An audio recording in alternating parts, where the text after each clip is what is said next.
Hi everybody and welcome to the latest episode of Mrs Mummy Penny Talks, and I am pleased to welcome another guest to the show.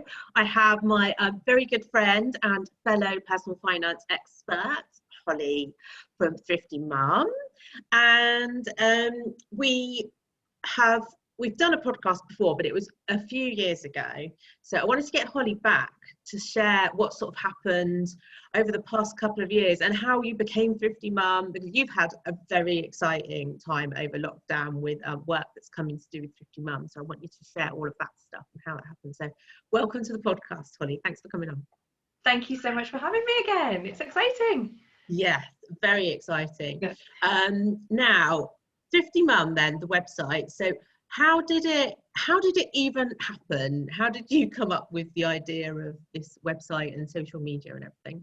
Okay, well, I mean, I'd always been interested in saving money. I mean, I was a kid brought up on car boot sales and secondhand clothes shopping in charity shops and everything like that. Yeah, especially my dad as well. Like he was a bit of a hustler and loved finding a bargain. Was always obsessed, you know, when you get the little glossy magazines coming through the door about Morrison's like deals of that week. I would take it to school and be like, have you seen this though? This is on discount. Total geek, yeah. So I think it's always been in me, but when I got pregnant with James, and so this is like about 5.5 years ago now, we were in quite a lot of debt as a married couple. It wasn't me that brought it to the table, but it was when all the sort of PPI claims were occurring. Oh yeah. And I was researching a lot more about personal finance and got into Martin Lewis, as you do. And so on the Money Saving Expert website, I came across all like the templates and I was like, let's just do this ourselves. I don't want to spend a third of whatever we can get back for you to somebody else, let's do it. And I managed to recoup like 13,000 pounds back. I was like, did you? What else? I know, it was really big deal. Yeah, so what else can we do? Wow. And I was very conscious at that point that I would be going on to maternity leave and my income would be dropping. And I did have that sense of, I felt I needed to bring something to the table still. And when I found out that I could continue doing some of my side hustles that I'd already got involved with on maternity leave, I was like, okay, so what else? And I thought, this is a really good opportunity. I wasn't happy in my full-time job. So let's make the most of it and see what I can make of that sort of 9-12 months. Wasn't sure how long I'd have off. So it was ramping up to actually having James, because I'd gone off a bit earlier. I just wanted to be off work, to be honest. Yeah. Do you know what? I was the same. I remember in all my maternity leaves, I think with my middle son, I went on maternity leave at 30 weeks. I actually got signed off sick from the doctor because I was just hated my job so much. I just needed to get away. Yeah, well, I was already on a remote team and a lot of them were in like different cities. It was actually just a really lonely time for me.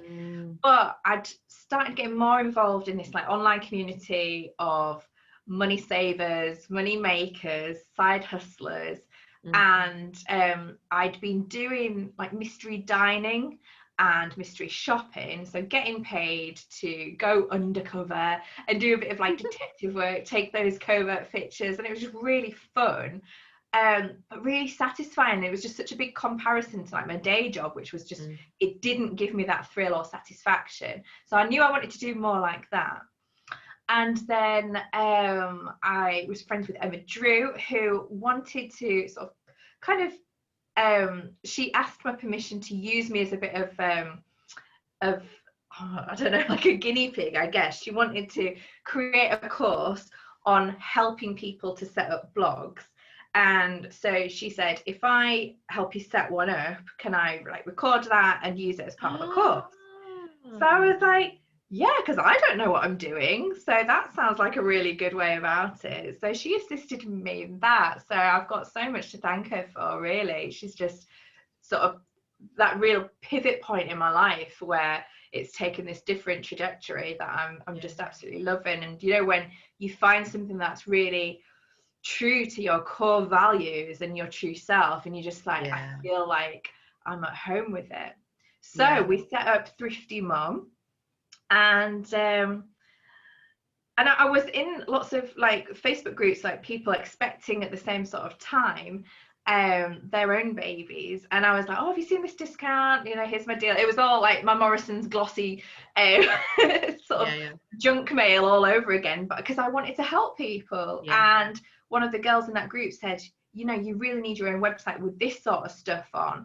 And the two sort of seemed to happen at the same time. Emma suggesting this about my site, and this girl said, you know, I can't keep up with the long threads that are in Facebook. I need to be able to access stuff on a website, you know, any time of the day. So we did that, and it's just sort of grown from there. So the thing I really wanted to mention today, seeing as it's all like about tax returns at the moment, was that I put off earning from my blog for about 6 or 7 months, and I got so many offers from brands to work with them, but I'd never worked for myself, and I didn't know anybody else that worked for themselves. And it was the fear over tax and having to do my tax return. So that was really foolish of me, but that was just where I was. And I think it's so indicative of the environment that you bring children up in is going to have such a big impact on the sort of their risk appetite, I guess, because it just felt too risky. I didn't want to earn because I didn't want to pay tax, and that's absolutely crazy, because then nobody's benefited, are they?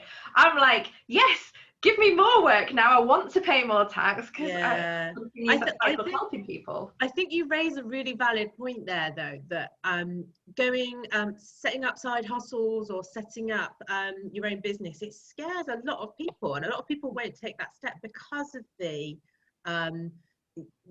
perception of how much, you know, paperwork there is and what rules you have to stick to. And I was having a conversation with somebody yesterday about it, and they're like, oh yeah, I've got a great idea, but I'm too scared of the tax stuff and setting up a company. And I was like, it's the easiest thing in the world to set up a company. It's like it really is, and one form. And it's never been easier because of the £1,000 allowance now as well, and you can have a little dabble without having to go through as many hoops as you might do if you were earning more. But just, you know, picking a name and setting up a Facebook page as a business, you've got an audience straight away. It's just it's never been easy, and it is easy as well, but it's that step. And I think all those unknowns, and if you've not got somebody to sort of be a bit of a mentor and coach through that period, it's just a massive barrier for people. And I just think it's so unfortunate that so many people are going to be like that as well.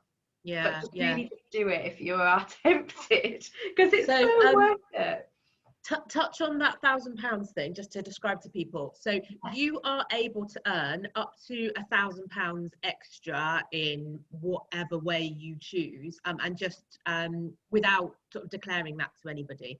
But the moment you go over £1,000 through, and that can be through selling stuff on eBay, through mystery shopping, or whatever, then you do have to declare it via your tax return, which you might not already be filling in.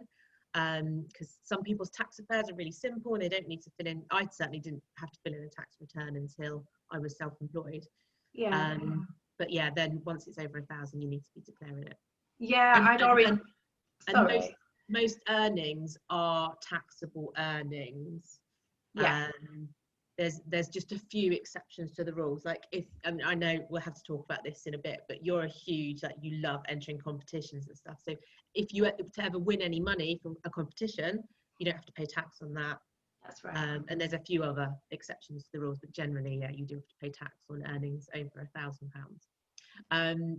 But yeah, no, it's a brilliant success story. So you had somebody literally holding your hand from the beginning, which is.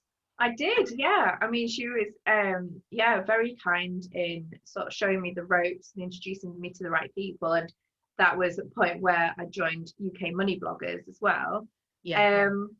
and just, oh, it's so cheesy, isn't it, the whole like finding your tribe, but it's just so important, because otherwise you're just behind the screen, and it again, you know, like it could be very lonely, got no one to bounce ideas off. And Lynn, I can't tell you how valuable your advice has been about how much to charge people because there's no way of knowing, there's no like rule book about how much we should charge for different types of work, unless you're speaking to your peers or, you know, people that you're looking up to like yourself.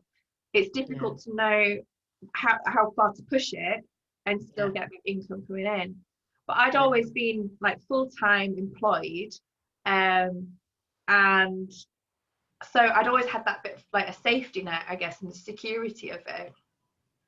But so many people were suddenly like in the circles that I was moving in online were shouting about, you know, like leaving their jobs and I'm going to blog full time. And I was like, I don't think that's for me. And it did feel weird not following everybody else doing that. But I tell you what, like, especially this last year with the pandemic and stuff, I'm so grateful that I've had that, because it really could have gone either way. I mean, I'm fortunate that the blog's taken off so much this year, but having those multiple income streams, I can't, you know, like, you've got to really sort of diversify as much as possible, just in case, don't you? You need that. It's there's just so much uncertainty at the moment. I think that's and a lot of people have started doing this, is you can't just rely on that one income stream anymore.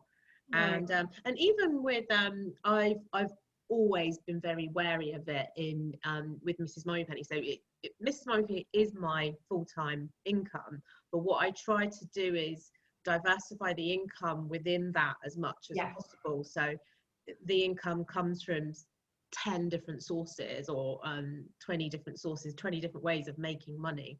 But so then if one goes, then you can almost like replace it with the others. That's it, you can plug the gap a lot quicker, can't you? Yeah, I mean, that's the intention.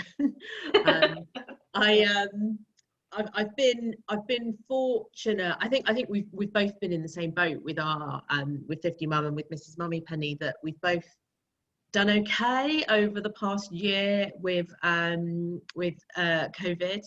There's been more demand for I think there's just been more demand for just real, genuine, authentic information from trustworthy people who have been through a lot of the things that, you know, brands, for example, might want us to talk about. I've certainly felt brands have just wanted, they've almost felt uncomfortable talking about campaigns and stuff they wanted to promote themselves, so they've wanted real people to talk about them instead. So I've gained a lot of work that way. But there are certain blogs that haven't, and websites that haven't done so well. So I don't know, it's and massive sort of sympathies to them as well. I think we all have those peaks and troughs in interest in us because of those reasons. You know, we're all different, aren't we? But this year has been that we need, or brands have been saying, we need relatable voices. And it's funny because I've recently done my tax return for the previous year, and it wasn't a great income. I focused on other things, focused on my sort of full-time job elsewhere. But I remember last year that I kept thinking, I need something big, I need something iconic, like those people that are, you know, giving up buying clothes for a year, or they've moved into a camper van, and something that really sort of stands out to get me work. And actually, it's not being extreme that has got me work this year. It's got me those long-term campaigns and that like regular exposure, because it makes me more versatile. I'm not a one-hit wonder, I guess, if you like. Because otherwise those people are only going to be invited to speak about that on one occasion. And there's only so many times that you can do that, because then, especially if it's media and press, they'll think, well, it's already been, you know, out there already, there's nothing exclusive about it to share. So yeah, that's been a real blessing that I never really committed to. I couldn't be consistent enough to not shop or save an extreme amount of money in a short time and stuff like that. I agree with you. I agree with you completely, because I've been thinking about this quite a lot recently, because there was a period of time where I was known as this person who'd paid off a load of debt.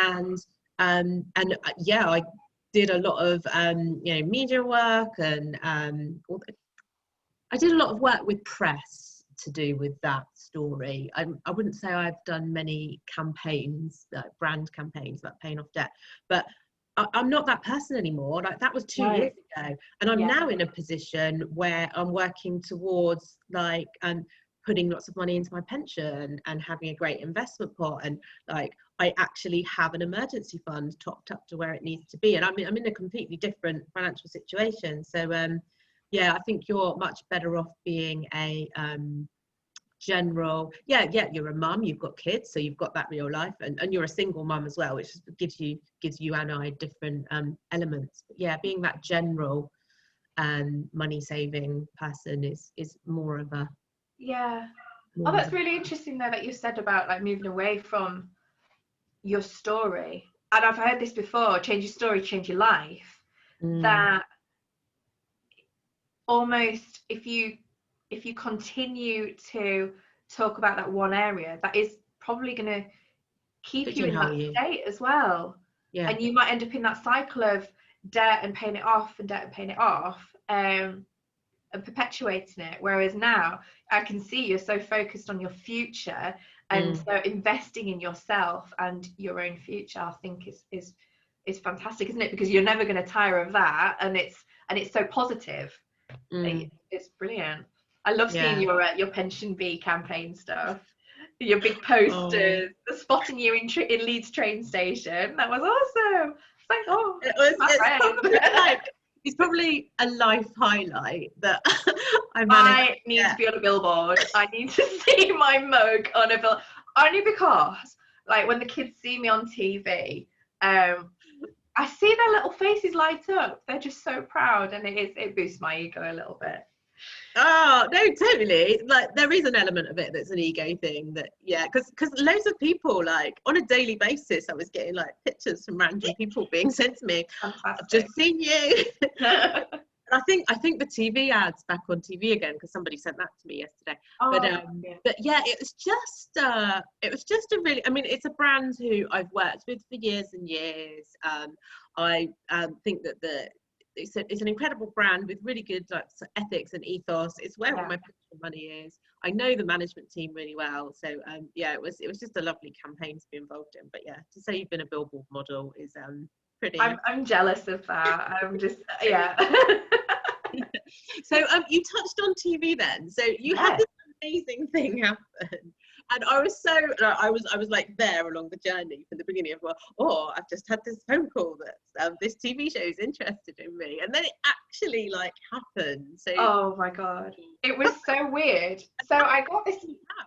I got an email from somebody randomly, and he said, we've got this show starting, and I don't think he even mentioned like who was hosting it. So it was really vague, and he asked for my show reel, and I was like, I don't have a show reel. I don't have a show reel.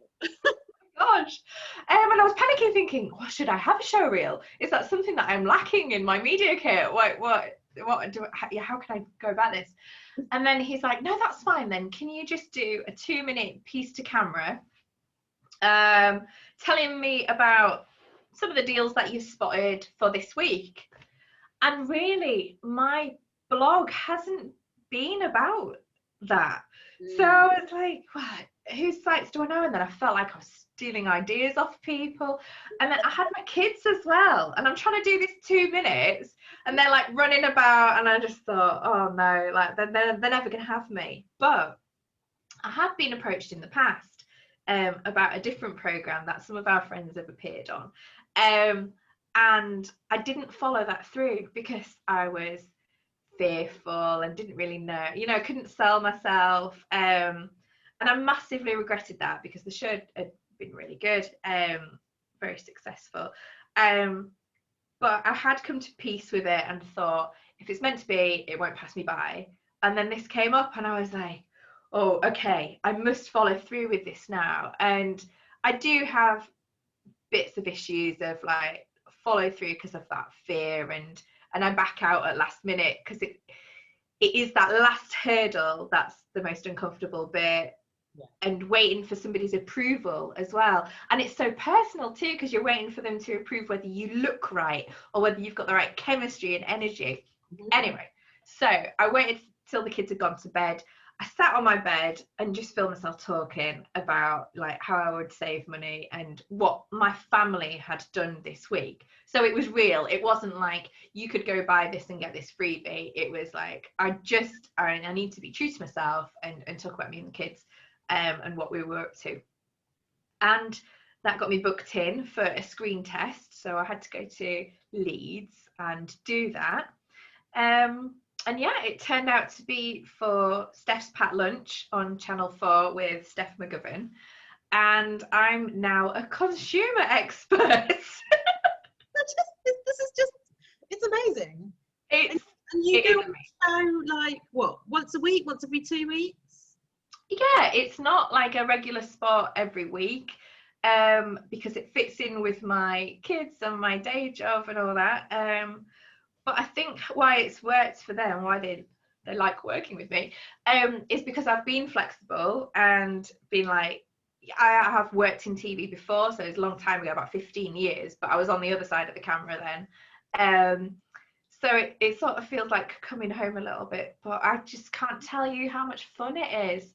The team and the crew are amazing. Yeah. And it's just such a laugh. And I still feel like I'm helping people because that's all I want to do is just help people live it's cheesy, the best life, living the best life on a budget, because a lot of people are, struggling financially at the moment, particularly this year. I think the timing for this program during lockdown is impeccable because so many people are working from home as well. So a daytime TV program that is just about educating people and helping them save money and positive, uplifting stories is just so appealing right now. So yeah, it's been brilliant and I'm loving it. I just really hope that they get recommissioned. We should hear in February what's going to happen next. I think this current series runs till April, so fingers crossed, because it's only an hour up the road. It's so handy for me. Yeah, when you got the job, I was so pleased for you.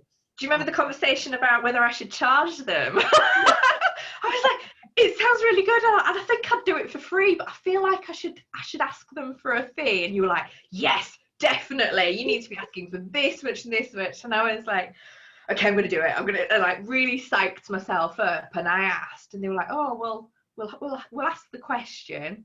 And they came back to me. I was like, oh, okay, yeah, I'll do it. But the amazing thing about, so I think whenever you do that kind of, well, that's high profile TV stuff, but big newspaper articles and stuff, it really puts your name out there as an expert in the field. So have you seen like an influx of work? TV stuff. I get really busy for the next sort of 48 hours after it's been on air. I mean, it's live, so like it's instant. It's fantastic. And it's. I mean, I went back to this guy actually from the team, and I said, "How did you find me?" Because I was really fascinated about like what was it that got me the work. It was good to know that. And it came down to SEO, because he said, I just Googled family on a budget Yorkshire and my name came up first. And I was like, I love it. That is so useful to know. And I think a lot of people don't, they might work on optimizing their blog posts, but they're not necessarily optimizing themselves in like within their blog to get further work. So it's really, really key to do that piece. And I've got another big contract at the moment, and she said it was because of my previous media presence. So having that breadth of exposure And none of the pieces of work that she'd looked at I'd done for free. I'd always charged for that. So it's a really important element to the blog, I think, is just to not see it as a website. It's a route. It's almost like the core of your business, but those different spokes, those different work streams and income streams, really you need to be accessing the media and press side of it. And you don't have to overexpose yourself. It's not about revealing too much of your personal life. I don't do that. I don't even show my kids' faces on social media, but it's still going extremely well as a parent / money blogger. So don't let that sort of limit you either. No, I agree. I think to be successful in this game, you need to be in a lot of places. And never do anything you're uncomfortable with. Always charge for what you're doing. You say that, but I think if you're getting something out of it yourself, it's okay to work for free, but know where your own boundaries are. I think is so important. So a couple of years ago, I tweeted my local radio station, my BBC one, and said, if you ever need anyone to review the newspapers, I'm free. And because I was wanting to challenge myself, I wanted to put myself in a situation where I would be asked questions on the spot and I'd have to think quick. And it was a really good experience, and I got exactly what I wanted out of it for the period of time that I wanted. And then I was like, no, that's it now, and I'm moving on to other stuff. I've got the skills and experience that I needed from it, and this is what's next. And they still get in touch every so often to say, do you want to come back on? And I'm like, no, you know what, I value my time too much now, because I'm so busy, that you can't afford me. Basically. But it's true, you need to know how much you value yourself and your own time, because we all have the same amount of time, don't we? We all have the same time budget. So you ain't going to be earning any extra time. You need to be putting those pound signs on there, and you're worth it. And it was you that really sort of filled me up with that "you're worth it" message. Oh, good. Very grateful. So should we talk a little bit about sort of current times, and maybe like because we've been talking for quite a long time. I knew this would happen. So we need to put some meaningful stuff in for the listeners. Okay. So maybe like for people who are struggling financially, let's start with some money saving tips. Like, what are your sort of core money saving tips at the moment, and then we'll have a look at money making as well. Okay. Well, I think knowing where your cash is going is your first step. Like, where are your biggest variable expenses at the moment? And mine is always groceries. And it was also commuting and petrol costs, but that's gone out the window now, and hopefully will stay more like that with more sort of working from home arrangements. But yeah, groceries. So I'm a massive fan of Olio, and that is an app for food sharing and reducing food waste. So I log on an evening on my phone, get the app, and it just connects people. If they've got excess food, it has shops on there that they're going to be getting rid of some food that, it's going out of date that day or whatever.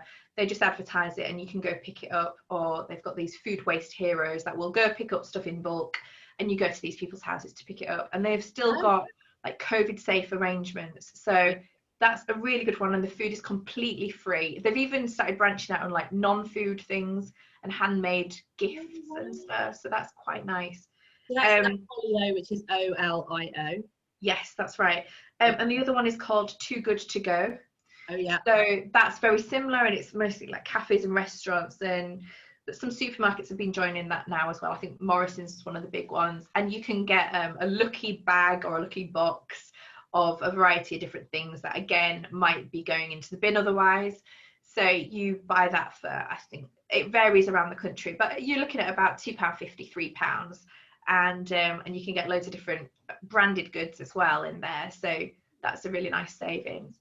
And then we mentioned it briefly earlier, but comping. So this month I wanted to save money on my food, and I'd done a little like wish list bingo of different things that I wanted to win this year. And one of them was a food box, because I love the idea. I've had a Gusto box in the past. And I followed a few different brands that do this so I could look out of their competitions.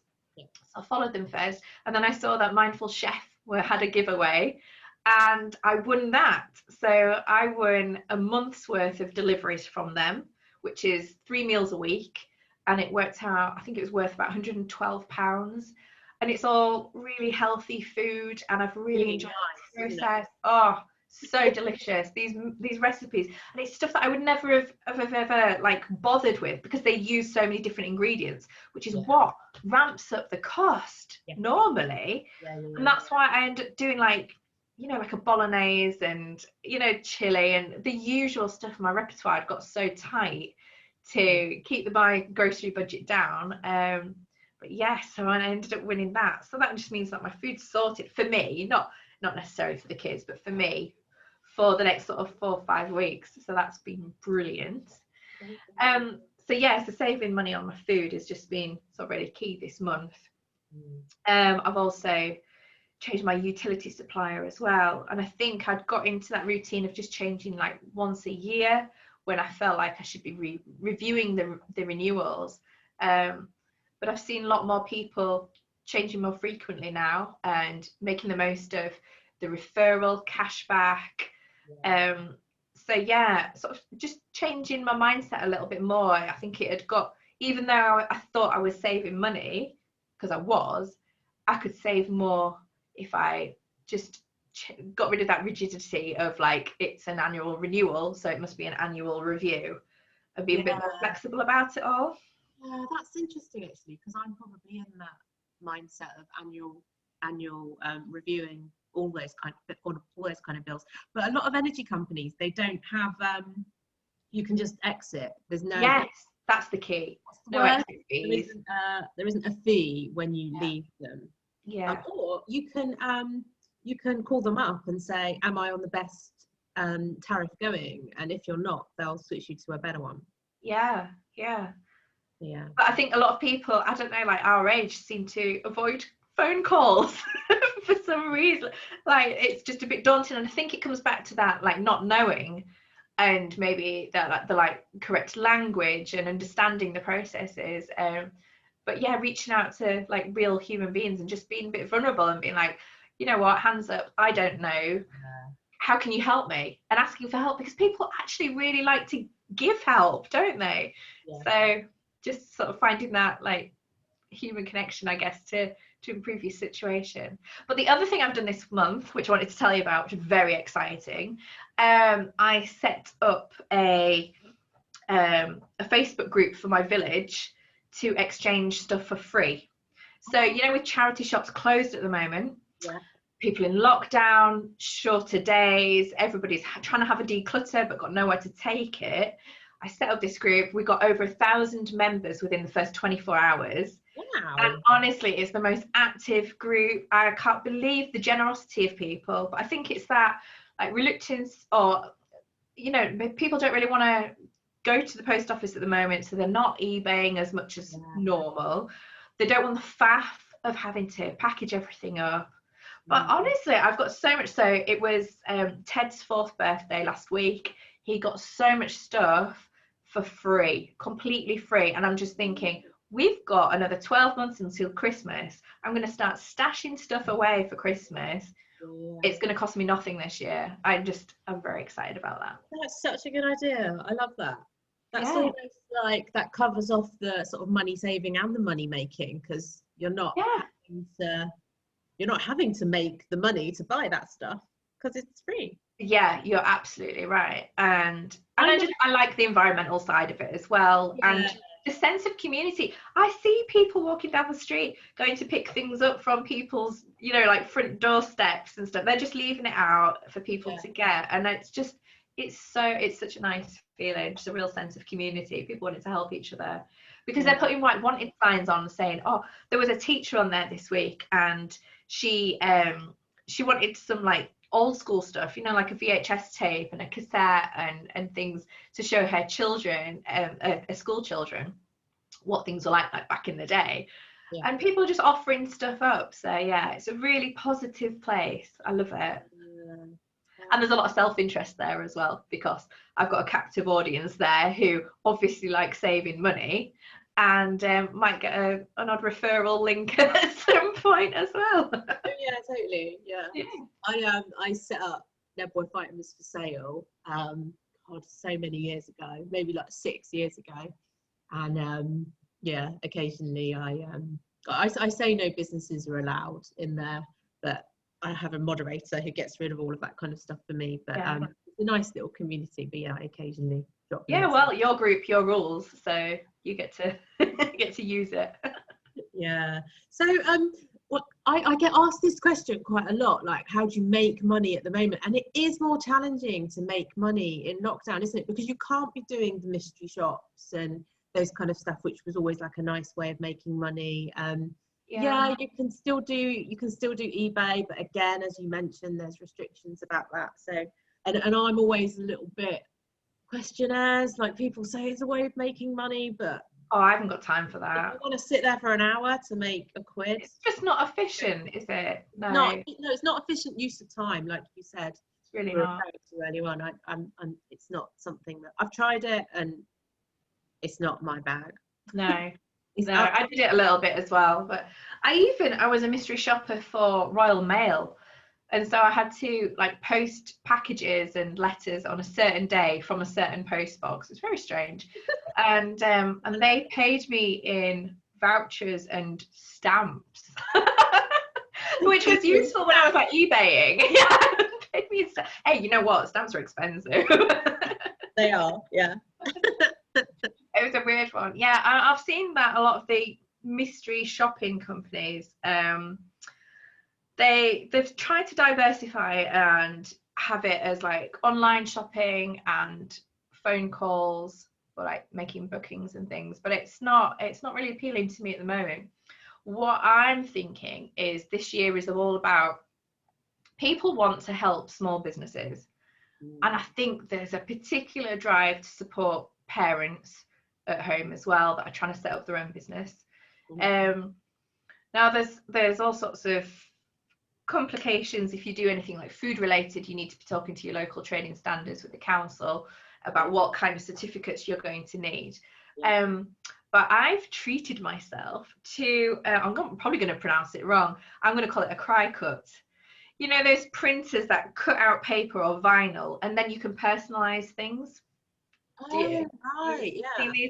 So, you know, if you get a jumper and it's got like some slogan on the front, it's probably made out of vinyl, and you can like, you cut it out on this, it looks like a printer, but it's a cutter. Yeah. And you can personalize anything. It just pretty much works on anything that you can imagine. And then you use an iron to sort of heat seal it if it's on clothing. So I got some money at Christmas for my Christmas present for my parents. So I bought this, and I'm thinking, I think this year is going to be so much more about personalization. People are more interested in that little, because all those shops are closed at the moment for like off the shelf stuff. It's like, what added value can we bring to the table and make something a little bit more special for people? Because you need something a little bit special at home at the moment, don't you, to sort of like lift people's spirits. So I think all the big holidays like Valentine's and Easter, we're going to see so many more companies coming on to social media where it's just these small sole traders printing or you know, personalizing goods. And there's loads of different websites where you can get like blanks, so you know, like just blank hoodies or mugs or key rings. So I think that's the way that people might want to try making some extra money this year, because there's so much to get out of being creative and that satisfaction of making something yourself. If you're just selling on, you know, somebody else's product, you don't get that same buzz. So I'm really looking forward to like making some stuff. I did make some prints at Christmas actually. I wonder if I've got one that I can show you. But because I'm working with Epson at the moment, hashtag ad. So I needed to be sort of making some of my own gifts at Christmas, and I made these prints and got some cheap frames from Dunelm, and it just, by bringing those things together and putting my little mark on it, you just, yeah, that's where you're going to be adding the value and making your profit. Yeah, I love it. So watch out for Thrifty Mum shop. Thrifty Mum merch. Yeah, it's happening. It's told me for years, Mummy, you need merch. You need merch. Oh, I know. And I have been thinking about it for years as well, but it's just got to stop thinking and start doing, don't you? Yeah. Well, now we've got the time. That's a good point to end on. Yeah, if you've got that really great idea, just do some investigation, do some research, and go for it. Like, don't be scared, because even if it's like going to generate income of a few £100s a month, it's a few extra £100s a month, and we could all do with that. A grand or two a year. It's all extra money, and a couple of grand a year extra that could pay for Christmas or Christmas and birthdays. So and at some point we'll be allowed to go on holiday again, so I want those profits. I was gonna say holiday. I've read a load of stuff today about there's lots of people talking about should we be booking holidays or not, and I don't know, I'm not going to be booking any holidays. No, I'm not either, but I do have some trips in mind that I would like to do next couple of years. I really want to take the boys to Lapland. That's my next biggest mission. I've saved up my emergency fund finally. I've got there, so that's the next thing for me. Try and win it in a competition. Oh, I'd love to. Yeah, and keep my savings. Pay off the mortgage earlier. Yeah. Oh, well, thank you so much. It's been so lovely to talk to you. Yeah, thank you. Really good matter. That was more of a chat than an interview, but hey ho. So how can people find you on like social media? Okay, so my blog is allthews.thriftymum.com. Thrifty Mum on Instagram and ThriftyMumCom on Twitter and Facebook. Wonderful. So everybody go and follow Holly and watch out for her on Channel 4. On Yes, Channel 4. It's always, I always get so excited when I see you on there. It's amazing. My friend on TV. So yeah, thank you ever so much for chatting to us, and I will say goodbye and speak to you soon. Goodbye. Thanks so much.